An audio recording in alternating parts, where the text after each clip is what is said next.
दोस्तों के साथ मिलकर बनाई भीम आर्मी, एक ऐसा संगठन जिसने दलितों की आवाज को नया जोश और नया तेवर दिया।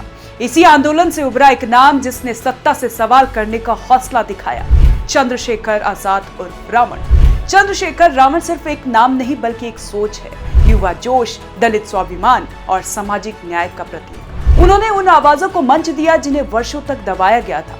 गांव से लेकर संसद तक उन्होंने साफ कहा, अब कोई चुप नहीं रहेगा। आज रावण उस नए भारत का चेहरा है जहां दलित समाज अधिकार मांगता नहीं बल्कि उसे हासिल करना जानता है।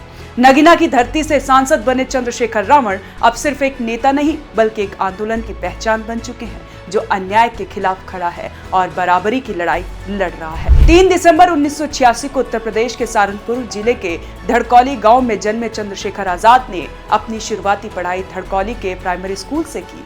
2004 में उन्होंने सहारनपुर के Thakur Chhajju Singh Pundir HSC inter college से 12वीं की परीक्षा पास की। इसके साथ ही उच्च शिक्षा की ओर कदम बढ़ाते हुए उन्होंने 2007 में लखनऊ यूनिवर्सिटी से BA की डिग्री हासिल की। शायद तभी उन्हें समझ आ गया था कि शिक्षा ही सबसे बड़ा हथियार होती है, वही हथियार जिससे समाज को बदला जा सकता है। इसी सोच के साथ उन्होंने आगे की पढ़ाई जारी रखी और 2012 में उत्तराखंड की हिमवती नंदन बहुगुणा गढ़वाल यूनिवर्सिटी से LLB की। चंद्रशेखर आजाद के पिता गोवर्धन दास एक शिक्षक थे, इसीलिए घर में बचपन से ही शिक्षा और अनुशासन का माहौल था।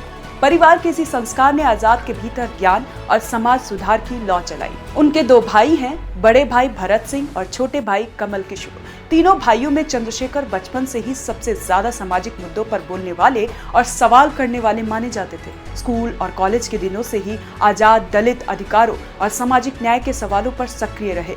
उसी दौरान उन्होंने डॉक्टर भीमराव अंबेडकर और काशीराम के विचारों को गहराई से पढ़ा और अपनाना शुरू किया। अंबेडकर के शिक्षित बनो, संगठित रहो और संघर्ष करो के संदेश ने उनके जीवन की दिशा तय कर दी।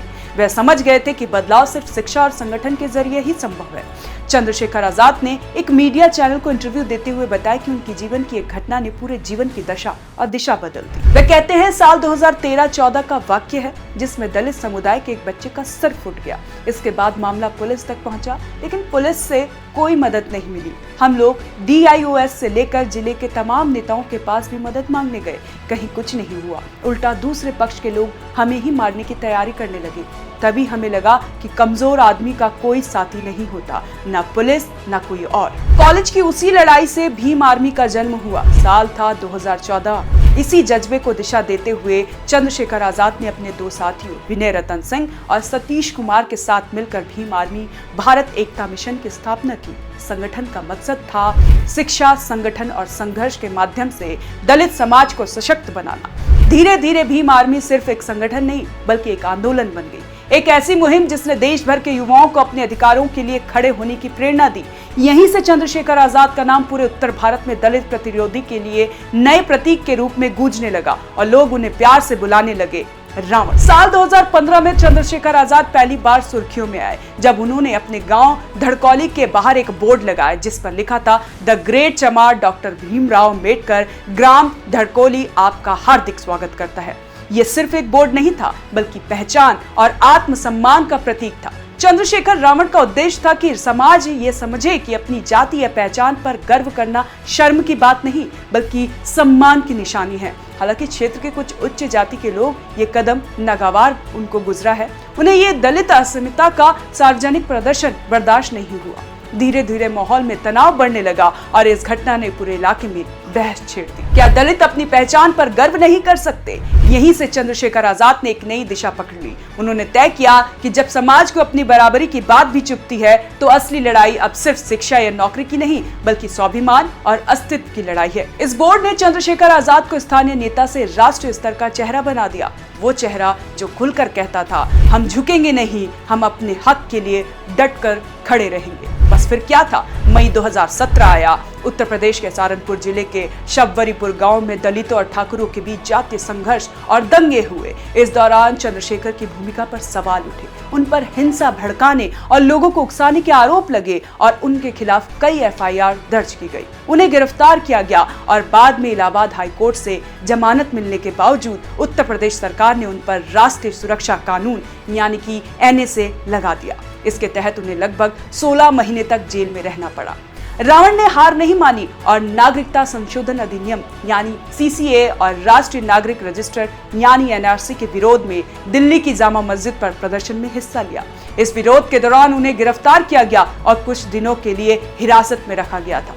सहारनपुर हिंसा और सीएनआरसी विरोध जैसे सामाजिक आंदोलन में बड़े पैमाने पर सफलता मिलने के बाद चंद्रशेखर उनके समर्थकों ने महसूस किया कि दलितों और बहुजनों के अधिकारों की लड़ाई को केवल सड़कों पर नहीं बल्कि राजनीतिक सत्ता के गलियारों में भी ले जाना जरूरी है। फाइनली इन इंसिडेंट के बाद चंद्रशेखर ने मायावती और बहुजन समाज पार्टी से दूरी बनाते हुए 15 मार्च 2020 को औपचारिक रूप से अपनी नई राजनीतिक पार्टी बनाई। इस पार्टी का नाम रखा आजाद समाज पार्टी। पार्टी के नाम में काशीराम जोड़ा गया। काशीराम के नाम को जोड़ना बसपा के संस्थापक और दलित बहुजन राजनीति के बड़े नेता मान्यवर काशीराम को श्रद्धांजलि देने और उनकी विरासत को आगे ले जाने का प्रतीक था। चंद्रशेखर साल 2022 में पहली बार चुनावी मैदान में उतरे। उन्होंने उत्तर प्रदेश विधानसभा चुनाव में गोरखपुर में मुख्यमंत्री योगी आदित्यनाथ के खिलाफ चुनाव लड़ा। हालांकि वो न सिर्फ चुनाव हारे बल्कि चौथे स्थान पर रहे। उनकी जमानत भी जब्त हो गई थी।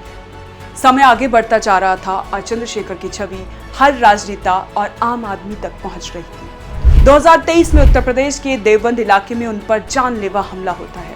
कार सवार हमलावरों ने उनके काफिले पर गोली चलाई, जिसमें उन्हें गोली छूकर निकल गई। इस हमले ने राजनीतिक विवाद खड़ा कर दिया, जिसमें उनकी सुरक्षा को लेकर सवाल उठे। बाद में उन्हें सरकार द्वारा Y+ सिक्योरिटी मिली। हादसे के बाद से चंद्रशेखर आजाद उर्फ रावण की गूंज और ज्यादा सुनाई देने लगी। फिर आया साल 2024 लोकसभा चुनाव, जिसमें चंद्रशेखर आजाद भी मैदान पर उतरे। इसके पहले ही कांग्रेस, समाजवादी पार्टी और राष्ट्रीय जनता दल समेत तमाम विपक्षी पार्टियों ने केंद्र की एनडीए सरकार के खिलाफ एक महागठबंधन बनाया। हालांकि चंद्रशेखर की आजाद समाज पार्टी इस महागठबंधन में शामिल नहीं हुई और उन्होंने उत्तर प्रदेश की नगीना लोकसभा सीट से चुनाव लड़ा और चुनाव में चंद्रशेखर की जीत हुई। उन्होंने भाजपा के ओम कुमार को, सपा के मनोज कुमार को हराया। ये जीत पार्टी के लिए एक बड़ी राजनीतिक सफलता और भविष्य की संभावना का संकेत बन गई। तो ये था चंद्रशेखर आजाद उर्फ रावण का पूरा सफर। कैसा लगा आपको? आप हमें कमेंट कर जरूर बताएं और देखते रहें ONOG न्यूज़।